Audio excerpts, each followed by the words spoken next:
So we have the newspapers in the studio, and how are you? I'm good. You're looking Thank bluish. you. That's not bad. Thank you. That's my Monday look. You see, yeah?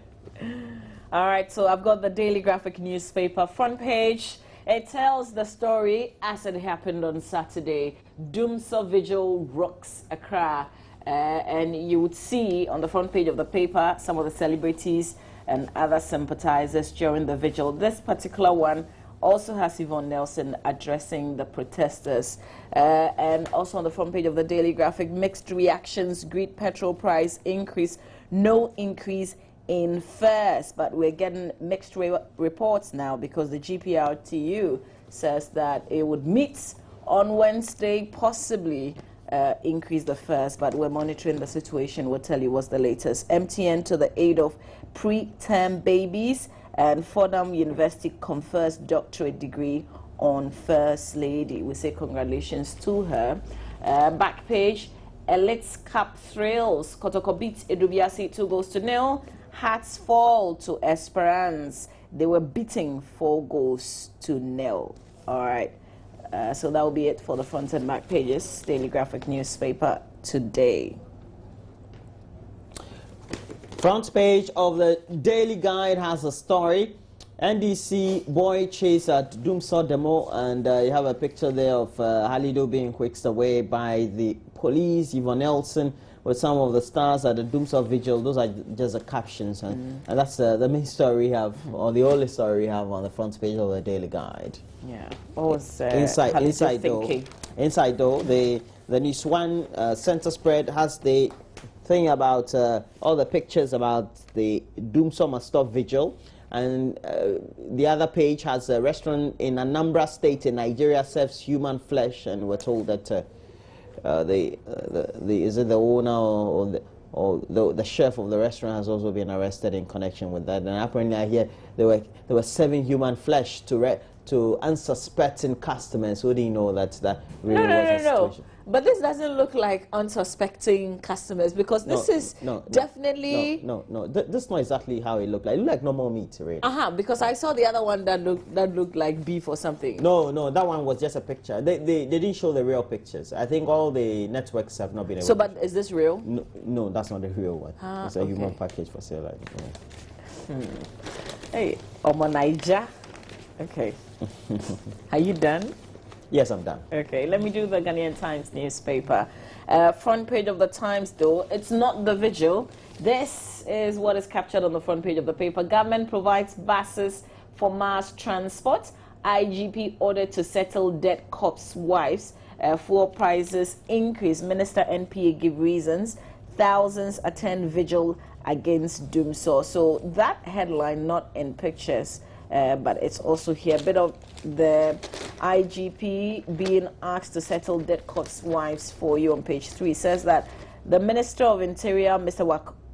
Owen Wayongo, has directed the Inspector General of Police to urgently address the plight of the wives of 2 policemen who were mistakenly shot and killed by their colleagues on patrol duty at Gomwa Pomaze near Winneba in the Central Region on September 1, 2013. So 2 years on now, we're told now that the IGP has been directed to settle the wives of those 2 policemen who died in that incident. Also, man arrested for terrorizing town.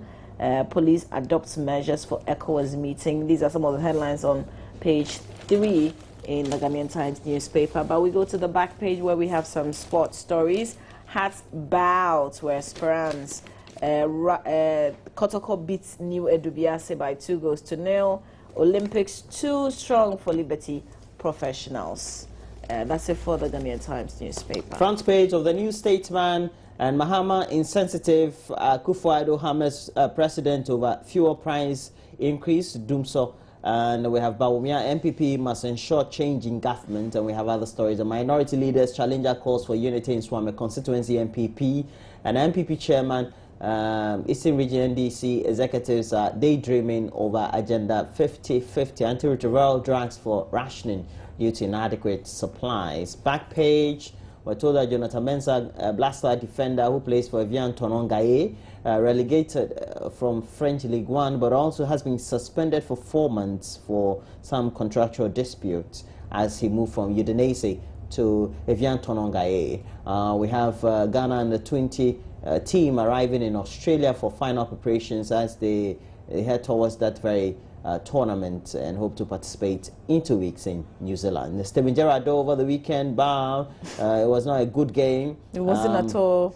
I mean, they were playing home. That was his last game, and they allowed 3. They were quick 3-1 by Crystal Palace at home. Yeah. And you can just imagine. But nonetheless, he took it in good strides and looked at the brighter side of all the good years he'd served Liverpool and all those memories, and so had a good pose to the cameras with his beautiful daughters, so to speak, and I can see them all smiling. I hope one of them plays football, though, takes after their father. Let me go back to the Ghanaian Times newspaper. This time, center spread. There's this story, the VRA to split in 2. And the Volta River Authority, a major public enterprise in power generation in the country, is to be split into 2 separate entities to instill efficiency in the system. The separation, which would increase hydro and thermal plants power divisions, forms part of the power sector reform program started in 1995 as part of the restructuring the power sector. So Dr. Kwabena Donkor, Power Minister, disclosed this at the inauguration of an 8-member advisory committee in Accra. And he said that there had been some progress since he reformed, the reform started, while many of the targeted reforms has also been stalled. We'll see how that goes. Splitting VRA into 2, I guess it will just be like power and petroleum, but what has power brought us so far? We'll see how the splitting issue goes. The General Telegraph, edited by Sidney Bugri, formerly of the Daily Graphic, has a story, main story, 12 arrested in police swap in Ashanti. We have teacher jailed 18 years for defiling and impregnating a 14-year-old pupil. And the other inside headlines, we have Anansu resident threatened to boycott the election 2016 unless bad roads are rehabilitated. Number of LEAP beneficiaries to reach 150,000 in June. Kwejo Asamoah, back page, to feature against Mauritius in 2017 AFCON qualifier. And the guy just recorded from fitness, so to speak, from injury. Raymond Kome Choco Banku fights Bano for WBA Pan-African title on May 22. So those are the stories we have, front and back pages of the paper, the General Telegraph. Okay, let me do the last paper. The scandal. This is Scandal working for Ghana right here. Front page, an editorial on the frustration breeds intolerance. Mr. President, Ghana is bleeding. That's an editorial in the paper. What's in the phrase? The tales of Ghana's trotro drivers. You can see in pictures what they're trying to say, but if you're interested in reading a lot more details, you can also grab the paper. What's in the tale? What's in the phrase? The tales of Ghana's trotro driver. Body. Which one is that? Oh, why, John Mama? Hey, there's this one too. Oh, really? I've never seen this one. Oh, why, John Mama? I don't know, where do they get their inspiration from? Sometimes they write things that...